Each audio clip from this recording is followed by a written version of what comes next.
Loan app ഭീഷണിയെ തുടർന്ന് പാലക്കാട് മേനോൻപാറയിൽ യുവാവ് ആത്മഹത്യ ചെയ്ത സംഭവത്തിൽ അന്വേഷണം ആരംഭിച്ച് പോലീസ്. മേനോൻപാറ സ്വദേശി അജീഷ് ശിവരാമന്റെ ആത്മഹത്യയിലാണ് കൊഴിഞ്ഞാമ്പാറ പോലീസ് അന്വേഷണം നടത്തുന്നത്. യുവാവിന്റെ മൊബൈൽ ഫോണിന്റെ പ്രാഥമിക പരിശോധനയിൽ ലോൺ ആപ്പുകളിൽ നിന്ന് ഭീഷണി സന്ദേശങ്ങൾ വന്നതായി അന്വേഷണ സംഘം കണ്ടെത്തിയിട്ടുണ്ട്.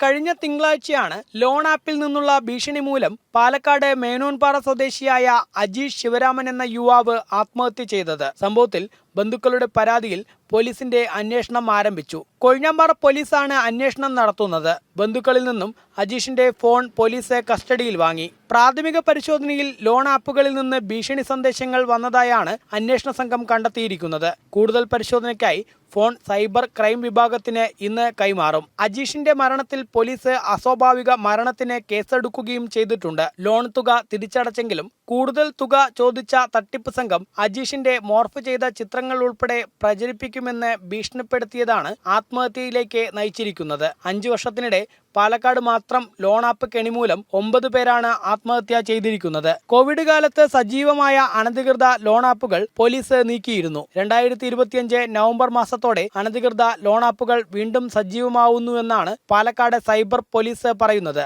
ആപ്പുകൾ ഇൻസ്റ്റാൾ ചെയ്യുമ്പോഴും സംശയകരമായ ലിങ്കുകളിലേക്ക് പ്രവേശിക്കുമ്പോഴും ജാഗ്രത വേണമെന്നും ഓൺലൈൻ ഫ്രോഡുകളുടെ ഭാഗത്തുനിന്ന് ഭീഷണി വന്നാൽ ഭയപ്പെടാതെ തങ്ങളെ സമീപിക്കണമെന്നും പോലീസ് അറിയിച്ചു. Indian cyber crime coordination centre കരിമ്പട്ടികയിൽ ഉൾപ്പെടുത്തിയ അനധികൃത ലോൺ ആപ്പിൽ നിന്നാണ് മേനോൻപാറ സ്വദേശി അജീഷിന് ഭീഷണി വന്നതെന്നും പോലീസ് കരുതുന്നുണ്ട്. ജനം, പാലക്കാട്.